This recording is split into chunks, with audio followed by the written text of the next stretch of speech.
तो दोस्तों आज हो गई है 22 फरवरी और जो बड़ी खबरें मुख्य समाचार सामने निकल के आ रहे हैं एक एक करके चलेंगे।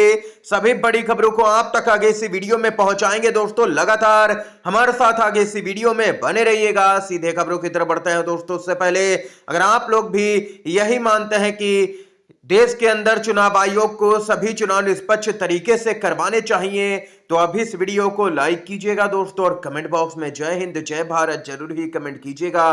दोस्तों जो पहली और सबसे बड़ी खबर आ रही है बताते चले आप लोगों को। यहां पर छत्तीसगढ़ में निकाय चुनाव के नतीजे एक बार फिर से जारी कर दिए गए हैं।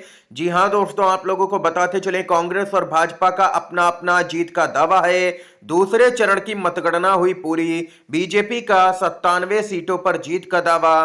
कांग्रेस ने यहां पर बीजेपी के दावे को बताया है झूठा। कहा बैलेट से चुनाव हुआ इसलिए बीजेपी बौखलाई हुई है और यहां पर झूठे दावे कर रही है। छत्तीसगढ़ में त्रिस्तरीय पंचायत चुनाव के 2 चरण पूरे हो चुके हैं। जानकारी के अनुसार अब 23 फरवरी को तीसरे और अंतिम चरण की वोटिंग होगी। दोस्तों बताते चलें इसके बाद 24 फरवरी को इसके नतीजे घोषित किए जाएंगे।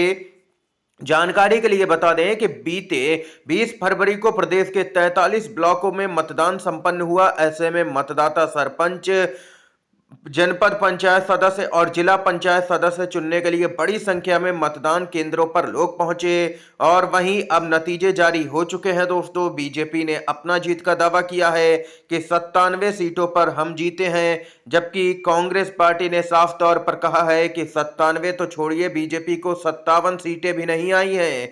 बीजेपी झूठे दावे कर रही है। जीते हमारे यहां पर समर्थित उम्मीदवार हैं और हमारे कैंडिडेट हैं। बीजेपी झूठ फैलाती है गोदी मीडिया के साथ मिलकर के।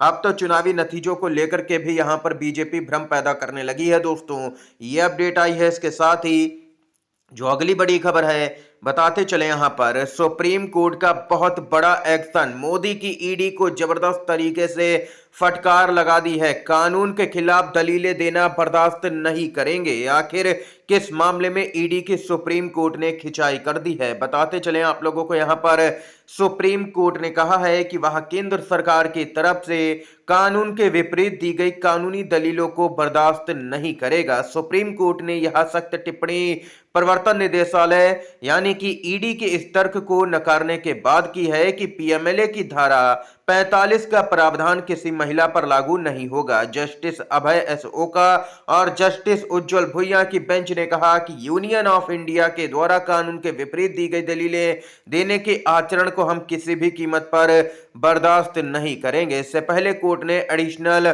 सॉलिसिटर जनरल की जमकर के खिंचाई की थी। उन्होंने तर्क दिया था कि कड़ी जमानत शर्तें महिलाओं पर भी लागू होती हैं।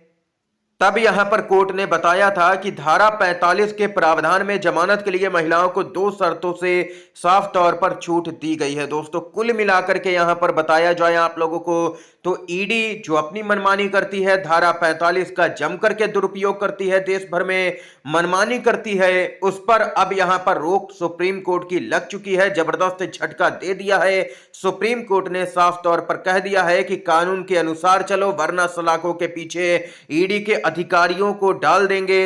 ये यहां पर दोस्तों सुप्रीम कोर्ट ने सीधी चेतावनी ईडी के लिए जारी कर दी है। दोस्तों कायदे में रहना पड़ेगा, ये सुप्रीम कोर्ट ने साफ तौर पर कहा है। इसके साथ ही दोस्तों एक और बड़ी खबर बताते चले आप लोगों को। यहां पर राजस्थान विधानसभा में जबरदस्त हंगामा हो गया। विधानसभा में पूर्व पीएम इंदिरा गांधी को दादी कहने पर जोरदार हंगामा। कांग्रेस ने खोला मोर्चा, स्पीकर को घेरा और बीजेपी के मंत्री को भी। विपक्ष के 6 विधायक निलंबित किए गए।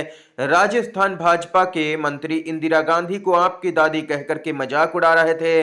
फिर टीकाराम जूली और कांग्रेस नेताओं ने पूरी बीजेपी सरकार को हिला करके रख दिया। विधानसभा के अंदर ही कांग्रेस के विधायकों की ताकत ने भाजपा के होश यहां पर उड़ा दिए हैं। पूरी सरकार को हिला दिया है। जोरदार तरीके से विधानसभा के अंदर ही प्रदर्शन किया गया।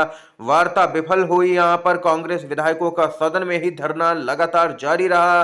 रात को बिस्तर लग गए और यहां पर वहीं पर खाना भी पहुंच गया। और इन सब के बीच में कांग्रेस पार्टी आज पूरे प्रदेश में करेगी विरोध प्रदर्शन।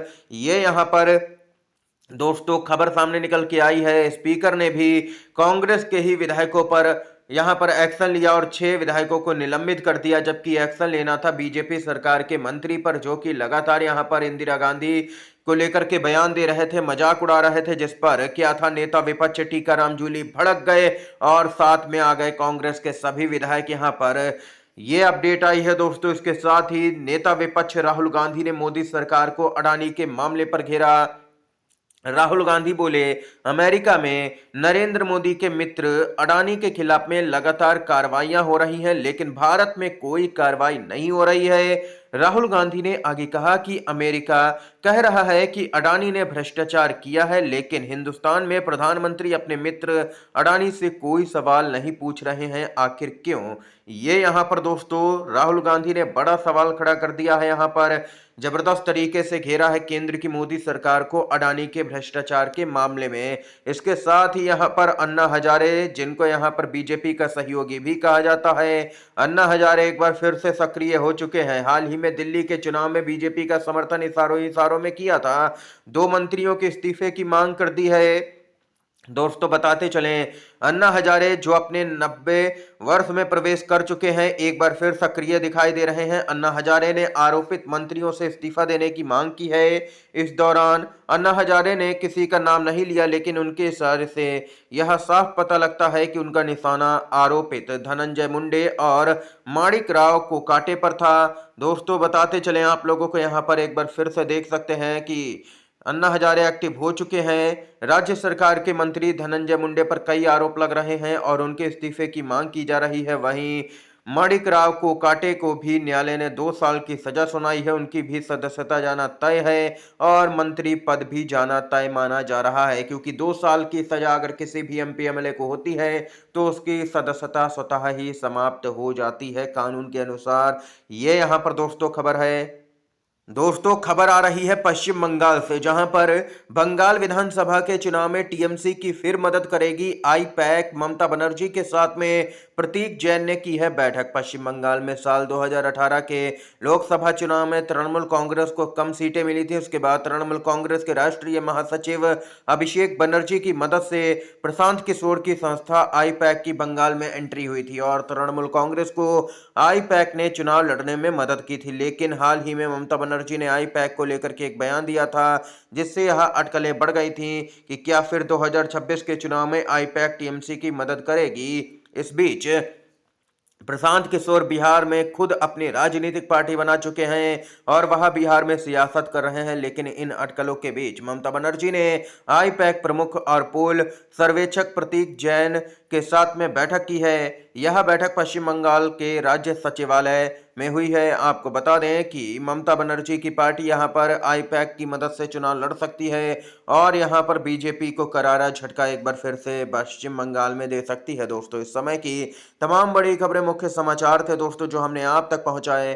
दोस्तों वीडियो अगर आप लोगों को पसंद आया हो तो लाइक कीजिएगा, इन खबरों को शेयर कीजिएगा अपने दोस्तों में, और चैनल पर अगर आप लोग नए हैं तो चैनल को जरूर ही सब्सक्राइब कीजिएगा। वीडियो देखने के लिए दोस्तों आप सभी का बहुत बहुत धन्यवाद। जय हिंद, जय भारत।